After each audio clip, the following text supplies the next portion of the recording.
ජපානයට ගියොත් හොඳ ඕස්ට්‍රේලියාවට ගියොත් හොඳ. ඉතින් ඔය වගේ ප්‍රශ්න ගොඩක් අහනවා. අපි අද ඒ ගැන බලමු. ඉතින් මේක මම මගේ අත්දැකීමුත් එක්ක මම මේ වගේ සංසන්දනය කරන්න යන්නේ කාරණා කිහිපයක් උඩ. එකක් තමයි භාෂාව වගේ දේවල්, ඒ වගේම මෙහි තියෙන සංස්කෘතිමය ලක්ෂණ, ඒ වගේ දේවල් එක්ක අපි මේ දෙක සංසන්දනය කරලා ඔයාලට වඩාත් ගැලපෙන්නේ මොනවද කියන එක බලමු.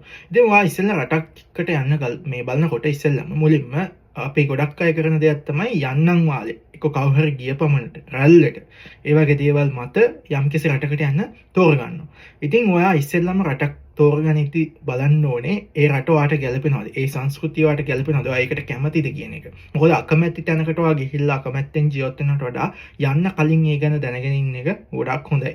ඒ වගේම තමයි තමන්ට ඒක ගැලපෙනවද? ඒ රටේ සංස්කෘතිය මොනවාගේද? කැම බීම මොනවද? ආචාර ධර්ම ඒ වගේ දේවල් හැමදේම දැනගෙන යන එක ගොඩක් වටිනවා. දැන් අපි දන්නවා ජපානය වගේ රටකට යනකොට අපිට ජපන් භාෂාව ඉගෙන ගන්න එක අතිශය වැදගත් වෙනවා. ඒකට හේතුව තමයි ජපානයේ ඉතින් ගොඩක්ම ඉංග්‍රීසි භාවිත වෙන්නේ නැහැ. ඒ වගේම සිංහල කොහොමත් පාවිච්චි වෙන්නේ නැහැ. ඉතින් ඒකට අනිවාර්යයෙන්ම ජපන් භාෂාව ඉගෙන ගන්න ඕනේ. අන්න ඒකට කැපකිරීමක් කරන්න සිද්ධ වෙනවා. මොකද භාෂාවක් අලුතෙන්ම ඉගෙන ගන්න සිද්ධ වෙනවා. මොකද ජපන් භාෂාව කියන්නේ අපි ලංකාවේදී සාමාන්‍යයෙන් පාවිච්චි කරන්නේ නැති භාෂාවක් නිසා.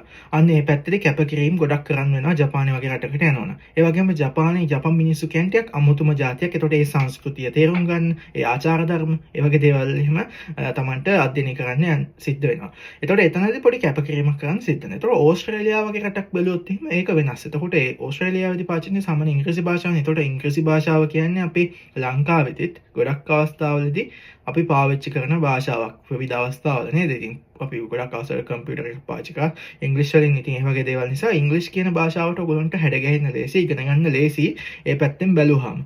එතකොට ඔයාලට දැනටමත් ඉංග්‍රීසි ප්‍රශ්නයක් නැති කෙනෙක් නම් ඒ වගේම ඔයා අර වගේ ඉංග්‍රීසි ඒ කියන්නේ එහෙම නැත්නම් ඕස්ට්‍රේලියාව වගේ සංස්කෘතියකට කැමති නම් ඒ වගේ රටක් තෝරගන්න පුළුවන්. ඉතින් මේක ඕනම රටකට අදාළයි. ඔයා මම මේ උදාහරණයකට ඕස්ට්‍රේලියාවයි ජපානයයි ගත්තට ඔයාට හොඳම ඔයාට ගැලපෙනම රට ඔයාට ලෝකේ උන්තරම් රටවල් තියෙනවා. ඒව අතරින් ඔයාට තෝරගන්න පුළුවන්. රටවල් අතර ගොඩක් ලොකු වෙනස්කම් තියෙනවා. ඒවත් එක්ක ඔයාට තෝරගන්න සිද්ධ වෙනවා ඔයාට ගැලපෙනම රට මොකක්ද කියන එක. මොකද හේතුව එහෙම නැති වුණොත් වෙන්නේ ගොඩක් අය රටකට ගියාම ඒ රට හදන්න යනවා, එක්ක ඒ රට වෙනස් කරන්න යනවා, ඒ රටේ මිනිස්සුන්ට බනිනවා නේද? එහෙම වුණාම ඔයත් ඒක පුපුර හරිම දුකින් වගේ ජීවත් වෙන්න සිද්ධ වෙනවා. අන්න ඒ නිසා ඉස්සෙල්ලා යන්න කලින් ඔයාට ඒක ගැලපෙනවද? එහෙම නැත්නම් ඔයාට ඒ රටට ගියාට පස්සේ මොන වගේ අත්දැකීම් ලබන්න වෙයිද කියන එක ගැන හිතලා බලන්න. ඉතින් ඕස්ට්‍රේලියාව ජපානයේ ආර්ථිකමය අතින් ගත්තොත් එහෙම ඔව් දෙකම ගොඩක් හොඳ රටවල් දෙකක්.